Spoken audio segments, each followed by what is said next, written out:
अगर आप लोगों के पास डेस्कटॉप या लैपटॉप नहीं है और आप लोग मोबाइल से स्टॉक्स का फंडामेंटल एनालिसिस सीखना चाहते हो तो आप लोग सही वीडियो में आए हैं। आज मैं आप लोगों को मोबाइल से स्टॉक्स का फंडामेंटल एनालिसिस सिखाने वाला हूँ, वो भी बहुत ही सरल तरीके से। देखो, अगर आप लोगों को बेसिक मैथ जोड़ घटा गुना भाग भी आता है तब भी आप लोग इस वीडियो को देखने के बाद आसानी से किसी भी स्टॉक्स का फंडामेंटल एनालिसिस कर सकते हो। इसके लिए आपको कुछ नहीं करना है, सिर्फ वीडियो को लास्ट तक देखना है। तो चलिए वीडियो के यहाँ से स्टार्ट कर लेते हैं। सबसे पहले आप लोगों को क्रोम को ओपन कर लेना है, तो चलिए क्रोम को ओपन कर लेते हैं। उसके बाद यहाँ पे सर्च करना है स्क्रीनर। उसके बाद यहाँ पे आपको क्लिक कर देना है। उसके बाद जो फर्स्ट वेबसाइट खुला है वहाँ पे आपको क्लिक करना है, तो चलिए यहाँ पे क्लिक कर लेते हैं। उसके बाद देख सकते हैं जो राइट साइड में 3 डॉट है वहाँ पे आपको क्लिक करना है। उसके बाद देखना है डेस्कटॉप साइड में वो ओपन तो नहीं है, डेस्कटॉप साइड में ओपन नहीं करना है। उसके बाद सबसे पहले स्क्रीनर को लॉगिन कर लेना है, तो चलिए लॉगिन पे क्लिक करते हैं। उसके बाद रजिस्टर यूजिंग गूगल पर क्लिक करना है, चलिए यहाँ पे क्लिक कर लेते हैं।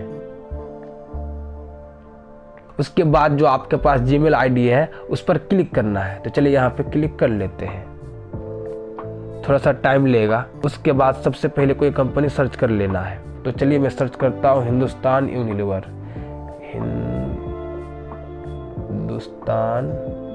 हिंदुस्तान यूनिलीवर, यहाँ पे आपको क्लिक कर देना है। उसके बाद आप लोगों को थोड़ा सा नीचे आना है और यहाँ पे देख सकते हैं मार्केट कैप। मार्केट कैप का मतलब होता है मार्केट कैपिटलाइजेशन। मान लो आपको एक कंपनी हिंदुस्तान यूनिलीवर बहुत पसंद है और आप उसे खरीदना चाहते हो, उसके लिए आपको आज प्रेजेंट टाइम 5,62,516 करोड़ देना होगा, तभी आप इस कंपनी को बाय कर सकते हो। यह है इसका मार्केट कैप। देखो, कल इसका मार्केट कैप घट भी सकता है और बढ़ भी सकता है, क्योंकि करंट शेयर प्राइस के घटने बढ़ने से मार्केट कैप भी घटता बढ़ता रहता है। अगर शेयर प्राइस बढ़ेगा तो मार्केट कैप भी बढ़ेगा, अगर शेयर प्राइस घटेगा तो मार्केट कैप भी घटेगा। उसके बाद देख सकते हैं करेंट शेयर प्राइस 2,394 रुपया है। उसके बाद देख सकते हैं शेयर का 52 वीक हाई है 2770 रुपया और 52 वीक लो है 2347 रुपया। उसके बाद देख सकते हैं स्टॉक पी रेशियो का फुल फॉर्म होता है price to earning ratio.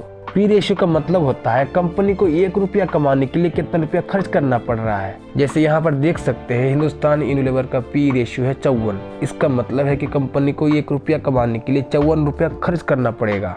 P ratio जितना कम होगा उतना अच्छा है। अगर आप लोग पी रेशियो को पूरा डिटेल से सीखना चाहते हैं तो मैंने उसका वीडियो बनाया है, उसका लिंक डिस्क्रिप्शन और एंड स्क्रीन पर मिल जाएगा। आप लोग इस वीडियो को देखने के बाद देख सकते हैं। उसके बाद देख सकते हैं बुक वैल्यू। बुक वैल्यू का मतलब होता है अगर किसी भी कारण आज कंपनी बंद होती है तो शेयर होल्डर को कितना मिलेगा, उसी का पता करना बुक वैल्यू कहलाता है। जैसे इसका बुक वैल्यू है 214 रुपया। इसका मतलब है अगर आज कंपनी बंद होती है आप लोगों को एक शेयर के बदले 214 रुपया ही मिलेगा, भले ही आप लोग इस शेयर को 2,394 में बाय किया हो, बट आज अगर कंपनी बंद होती है तो आप लोगों को 214 रुपया ही मिलेगा। अगर आप लोग बुक वैल्यू को पूरा डिटेल से सीखना चाहते हैं तो मैंने उसका वीडियो बनाया है, उसका लिंक डिस्क्रिप्शन और एंड स्क्रीन पर मिल जाएगा। उसके बाद देख सकते हैं डिविडेंड यील्ड। डिविडेंड यील्ड का मतलब होता है जब भी कोई कंपनी प्रॉफिट कमाती है उसमें से कुछ अमाउंट शेयर होल्डर्स को बांट दिया जाता है, उसे ही डिविडेंड यील्ड कहते हैं। मान लो कंपनी 20 करोड़ रुपया का प्रॉफिट कमाया, उसमें से 1 करोड़ रुपया शेयर होल्डर्स को बांट दिया, उसे ही डिविडेंड यील्ड कहते हैं। तो आई होप आप लोग डिविडेंड यील्ड समझ गए। उसके बाद देख सकते हैं आरओसी और आरओई। इसमें बहुत लोग कंफ्यूज होते हैं बट बहुत आसान है। आरओसी का फुल फॉर्म होता है रिटर्न ऑन कैपिटल एम्प्लॉयड और आरओई का फुल फॉर्म होता है रिटर्न ऑन इक्विटी। आरओसी और आरओई को समझने के लिए आपको एक एग्जांपल देता हूं, तब आपको अच्छे से समझ में आएगा। मान लो आपको एक कंपनी स्टार्ट करना है और उस कंपनी को स्टार्ट करने में आपको 100 रुपया लगेगा, बट आपके पास 40 रुपया ही है, तो आप क्या करोगे? उस टाइम या तो शेयर इश्यू करोगे या लोन लोगे। मान लो 40 रुपया आपने लगाया और 40 रुपया का शेयर इश्यू किया और 20 रुपया का लोन लिया, तो टोटल कैपिटल हो गया 100 रुपया। इस टोटल कैपिटल 100 रुपया में साल के अंत में जितना रिटर्न आएगा उसे ही आरओसी कहते हैं। मान लो आपने साल के अंत में 100 रुपया लगा के 15 रुपया कमाया तो आरओसी हो गया 15%। अगर आपने 20 रुपया कमाया तो आरओसी हो जाएगा 20%। तो आई होप आप लोग आरओसी समझ गए। उसके बाद देख लेते हैं आरओई। आरओई का मतलब होता है अगर आप 100 रुपया में से लोन का पैसा को मैनेज करते हैं तो कितना बचता है? 80 रुपया। इस 80 रुपया में जितना रिटर्न कमाएगा उसे ही आरओई कहते हैं। अगर इस 80 रुपया में 15 रुपया कमाएगा तो ROE होगा 15%। अगर इस 80 रुपया में 20 रुपया कमाएगा तो ROE होगा 20%। जैसे यहाँ पे देख सकते हैं हिंदुस्तान यूनिलीवर का ROC है 26 और ROE है 20। तो इसका मतलब है ROC का क्या मतलब होता है कि टोटल कैपिटल जितना भी हिंदुस्तान यूनिलीवर के पास कैपिटल है उसमें से 26% कमाया है, और जो लोन है लोन को मैनेज करने के बाद जो कमाया है वो है ROE कितना है 20%। अगर आप लोग ROC और ROE को पूरा डिटेल से सीखना चाहते हैं तो मैंने उसका वीडियो बनाया है, उसका लिंक डिस्क्रिप्शन और एंड स्क्रीन पर मिल जाएगा, आप लोग जाके देख सकते हैं। उसके बाद देख सकते हैं फेस वैल्यू। फेस वैल्यू का मतलब होता है जब कंपनी स्टार्ट होती है तो उस वक्त जो शेयर का प्राइस रखा जाता है उसी फेस वैल्यू कहते हैं। जनरली फेस वैल्यू 10, 5, 2 या 1 रखा जाता है ताकि कैलकुलेशन करने में आसानी हो। फेस वैल्यू एक ही शर्त पर चेंज होगा, अगर शेयर को स्प्लिट किया जाए, शेयर का टुकड़ा किया जाए तभी फेस वैल्यू चेंज होगा, उसके अलावा फेस वैल्यू चेंज नहीं होगा। शेयर का प्राइस बढ़ने या घटने से फेस वैल्यू पर कोई इम्पैक्ट नहीं पड़ता। तो आई होप आप लोग फेस वैल्यू समझ गए हैं। उसके बाद यहाँ पे देख सकते हैं ऐड रेशियो टू टेबल। यहाँ पे आप कुछ भी रेशियो को ऐड कर सकते हैं। तो चलिए मैं यहाँ पे ऐड करता हूँ डेट। उसके बाद यहाँ पे आपको क्लिक कर देना है। उसके बाद देख सकते हैं कि हिंदुस्तान यूनिलीवर के पास कितना का कर्जा है 1272 करोड़। तो यहाँ पे आप कुछ भी रेशियो को ऐड कर सकते हैं। उसके बाद आप लोगों को चार्ट पर क्लिक करना है। चार्ट पर क्लिक करने के बाद आपको यहाँ पे 10 ईयर पे क्लिक करना है। उसके बाद देखना है कि चार्ट नीचे से ऊपर की ओर गया कि नहीं। इसमें देख सकते हैं कि चार्ट नीचे से ऊपर की ओर गया है। चार्ट देखकर ही आप बता सकते हो कि कंपनी अच्छी है या नहीं। अगर कंपनी का चार्ट नीचे से ऊपर की ओर गया है तो इसका मतलब है कंपनी अच्छी है। चार्ट देख लिए, उसके बाद आप लोगों को एनालिसिस पर क्लिक करना है। तो चलिए यहाँ पे क्लिक कर लेते हैं।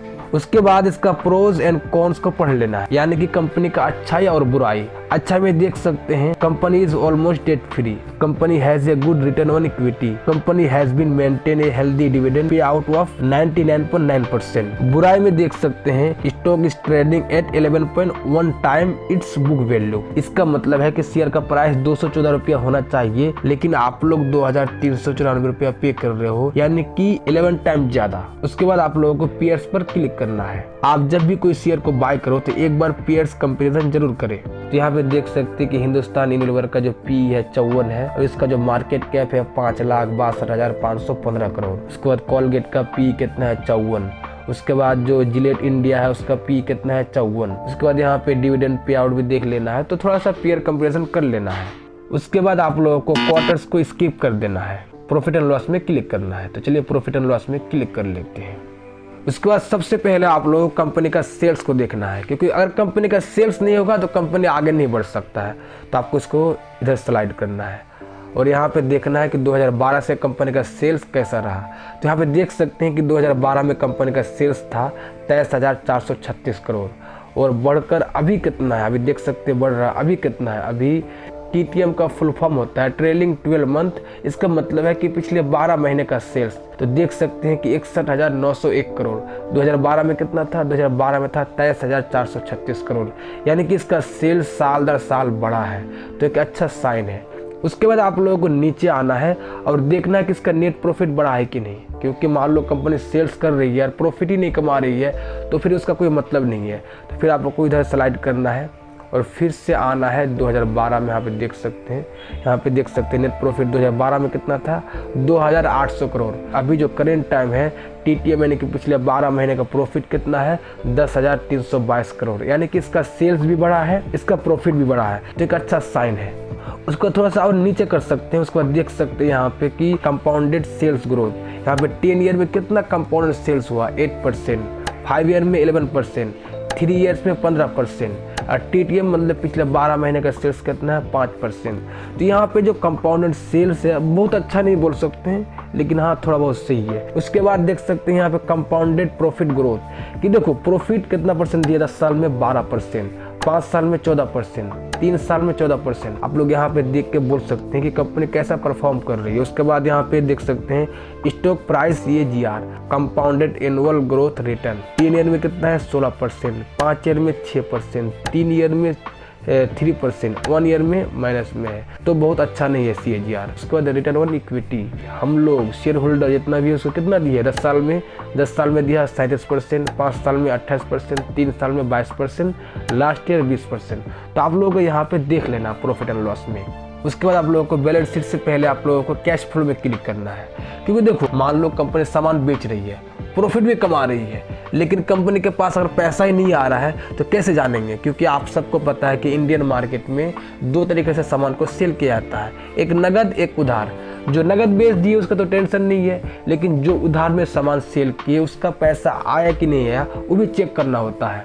क्योंकि बहुत सारा कंपनी ऐसा है कि यहाँ पे आपको दिखा देगा मैंने इतना प्रॉफिट कमाया, इतना सेल्स किया, लेकिन कंपनी के पास पैसा कहाँ है, पैसा ही नहीं आ रहा है। तो वो चेक करने के लिए आपको कैश फ्लो पे क्लिक करना है। उसके बाद आपको यहाँ पे देख सकते हैं कैश फ्रॉम ऑपरेटिंग एक्टिविटी। यहाँ पे आपको देखना है कि कितना पैसा आया, कितना पैसा नहीं आया। मार्च 2023 में 9,991 करोड़ आया है। और यहाँ पे देख सकते हैं कि हर साल इसका पैसा आ रहा है, हर साल इसका पैसा आ रहा है। तो और एक क्वेश्चन यहाँ पे बनता है कि कितना पैसा आना चाहिए कैश फ्रॉम ऑपरेटिंग एक्टिविटी में। यहाँ पे आपको प्रॉफिट एंड लॉस में जाना है और देखना कि इसका नेट प्रॉफिट कितना है। इसका नेट प्रॉफिट है 10,322 करोड़। इतना लमसम थोड़ा सा ऊपर नीचे हो सकता है, लेकिन इतना पैसा आना चाहिए। तो यहाँ पे कितना पैसा आया है? 9,991 करोड़, यानी कि लमसम पैसा आया है। एक अच्छा साइन है कि कंपनी सामान भी सेल कर रही है, प्रॉफिट भी कमा रही है और पैसा भी आ रहा है। उसके बाद आप लोगों को क्लिक करना है बैलेंस शीट में। तो चलिए यहाँ पे क्लिक कर लेते हैं। यहाँ पे सबसे पहले देख सकते हैं इक्विटी कैपिटल 235 करोड़ है, ठीक है। और रिजर्व बढ़ना चाहिए, तो रिजर्व बढ़ा है कि नहीं वो देखने के लिए आपको फिर से इसको स्लाइड करना पड़ेगा इधर।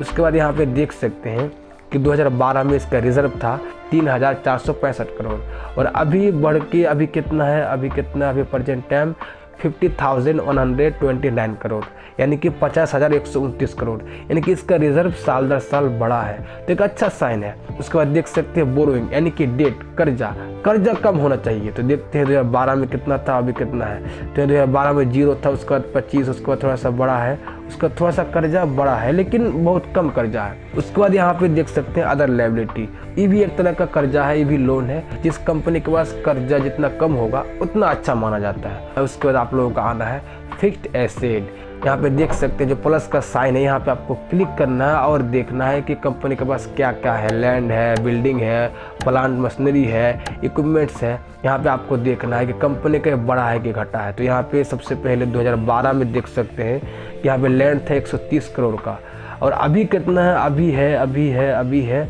476 करोड़। बिल्डिंग कितना था पहले, 1,019 करोड़, अभी कितना है 3,234 करोड़। प्लांट एंड मशीनरी 2012 में कितना था, 2,420 करोड़ और अभी कितना है 7,645 करोड़, यानी कि इसका संपत्ति बढ़ा है। आप लोग सब कुछ देख सकते हैं। तो एक अच्छा साइन है, अगर संपत्ति बढ़ रहा है कंपनी के पास तो एक अच्छा साइन है। तो आप लोग बैलेंस शीट को देख लिए। उसके बाद आप लोगों को क्लिक करना है इन्वेस्टर। तो चलिए यहाँ पे क्लिक कर लेते हैं। सबसे इम्पोर्टेंट है, क्योंकि प्रमोटर जो कंपनी का मालिक है वही अगर कंपनी में इंटरेस्टेड नहीं है, उसी का जो होल्डिंग बहुत कम होगा, तो आप लोगों को वहाँ से निकल जाना है। तो यहाँ पे देख सकते हैं कि प्रमोटर का कितना है अभी 61.90%, यानी कि अच्छा खासा प्रमोटर होल्डिंग है।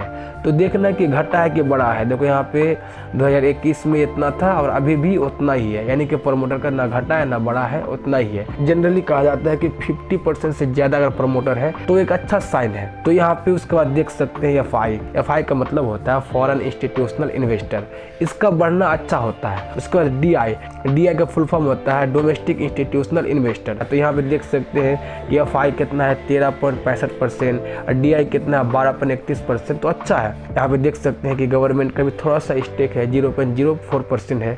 उसका पब्लिक है 12%।